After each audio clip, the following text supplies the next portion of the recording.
Book of Heaven Volume 3 by Luisa Piccarreta. Page 85–89. June 10, 1900. The Office of Victim. Chastisements. It seems to me that my adorable Jesus continues to have justice by pouring a little bit upon me, and the rest upon people. This morning especially, when I found myself with Jesus, my soul was tormented in seeing the torture of his most sweet heart in chastising the creatures. The state of suffering Jesus was in, was such that he did nothing but let out continuous moans. He had a thick crown of thorns on his head, all sunken into his flesh, to the point that his head seemed a block of thorns. So, to relieve him a little bit, I said to him, "Tell me, my good, what is it, that you are suffering so much? Allow me to remove these thorns that torment you not a little." But Jesus did not answer me. Even more, he did not even listen to what I was saying. So I began to remove those thorns, one by one, and then I placed them on my head. Now, while I was doing this, I saw that somewhere far away there was to be an earthquake, which would make a slaughter of people.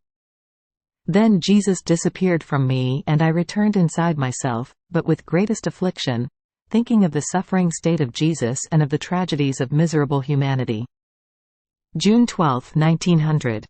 Obedience makes her ask Jesus to let her suffer in order to prevent chastisements. This morning, as my lovable Jesus came, I began to say, "Lord, what are you doing? It seems you are going too far with justice." And while I wanted to continue speaking in order to excuse the human miseries, Jesus imposed silence on me, saying, "Be quiet, if you want me to remain with you. Come to kiss me and greet me and all my suffering members with your usual adorations." So I began from his head, and then, little by little, the other members. Oh, how many deep wounds that sacrosanct body contained! It struck horror at the mere sight. Then, as soon as I finished, he disappeared, leaving me with very little suffering and with a fear. Who knows how he will pour upon the people, since he did not deign to pour his bitternesses upon me. After a little while, the confessor came and I told him what I have said above, and he said to me, "Today, out of absolute obedience, when you do your meditation you must pray him to let you suffer the crucifixion and to cease to send scourges." So, when I did my meditation, I prayed him according to the obedience received. He just barely made himself seen, but without paying attention to me. On the contrary, he made himself seen, now giving his back to the people, now sleeping so as not to be importuned by me, and even if I felt I was dying, he did not care about letting me do the obedience. So I plucked up courage, and placing all my trust in holy obedience, I took him by one arm, and shaking him in order to wake him up, I said to him, "Lord, what are you doing? Is this the love you have for your so favorite virtue of obedience? Are these the praises you have given it so many times? Are these the honors you have lavished on it, to the point of saying that you feel moved and cannot resist the virtue of obedience, and you feel subjugated by the soul who gives herself to this virtue, that now it seems you do not care about letting me obey?" While I was saying this and other things, I would be too long if I wanted to write them. Blessed Jesus stirred himself, and as though struck by a most acute pain, he burst into tears and, sobbing, said, "I too do not want to send scourges, but it is justice that compels me almost by force.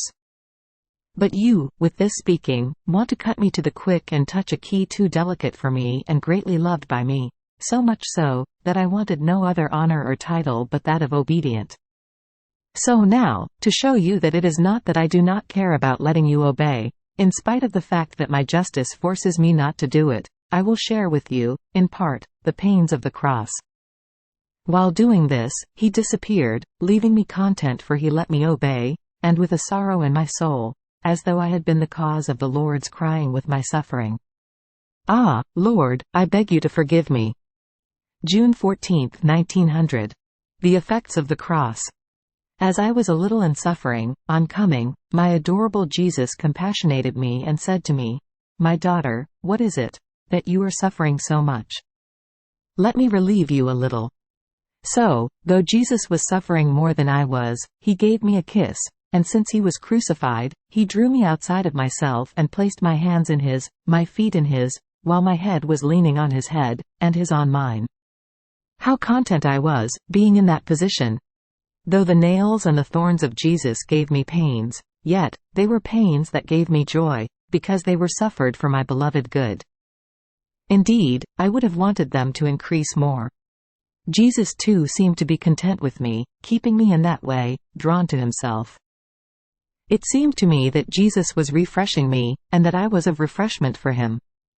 Then, we went out in that position, and having found the confessor, immediately I prayed to him for his needs, and I asked the Lord to deign to allow the confessor to hear how sweet and gentle his voice is. To make me content, Jesus turned to him and spoke of the cross, saying, "The cross absorbs the divinity into the soul, renders her similar to my humanity, and reproduces my own works in her." Afterwards, we continued to go around for a little while, and, oh, how many sorrowful sights, such as to pierce the soul through, the grave iniquities of men, who do not lower themselves even before justice. On the contrary, they hurl themselves with greater fury, almost wanting to render double wounds for wounds, and the great misery that they are preparing for themselves. Then, to our greatest sorrow, we withdrew. Jesus disappeared, and I withdrew inside myself. June 17, 1900. To be in God is to be in peace. Since this morning blessed Jesus was not coming, I felt some shadows of disturbance arise in my interior about why he was not coming. So, when he came, he said to me, "My daughter, to contain oneself in God and not to go out of the boundaries of peace is all the same. So, if you detect a little bit of disturbance, it is a sign that you make a little exit from within God, because to contain oneself in him and not to have perfect peace is impossible. More so, since the boundaries of peace are endless, even more, all that belongs to God is all peace." Then he added, "Don't you know that the privations serve the soul as winter does the plants, as they form deeper roots, and winter fortifies them and makes them become green again and bloom in May?" After this, he transported me outside of myself, and after I commended various needs to him, he disappeared from me, and I found myself inside myself, with a desire to remain always inside of God, so as to stay within the boundaries of peace. June 18, 1900. All of creation points out the love of God. The wounded body of Jesus points out the love of neighbor. As he continued not to come, I tried to apply myself to considering the mystery of the scourging. While I was doing this, I just barely saw blessed Jesus, all wounded and dripping blood, who told me, "My daughter, the heavens along with all creation point out the love of God. My wounded body points out the love of neighbor, so much so, that with my humanity, united to my divinity, from two natures I formed one and I rendered them inseparable, because I not only satisfied divine justice, but I operated the salvation of men. And so that everyone assumed this obligation of loving God and one's neighbor, I not only made them one, but I reached the point of making of it a divine precept. So, my wounds and my blood are many tongues that teach everyone the way to love one another and the obligation that all have to care for the salvation of others." Afterwards, assuming a more afflicted appearance, he added, "What a ruthless tyrant love is for me, as I not only employed the course of my mortal life in continuous sacrifices, to the point of dying, blood dry on a cross, but I left myself as perennial victim in the sacrament of the Eucharist. And not only this, but I keep all of my favorite members as victims living in continuous sufferings, employed for the salvation of men. Just as among many I have chosen you, to keep you sacrificed for love of me and for men.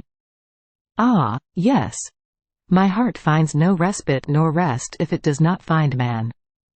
And man, how does he requite me? With most enormous ingratitudes." Having said this, he disappeared.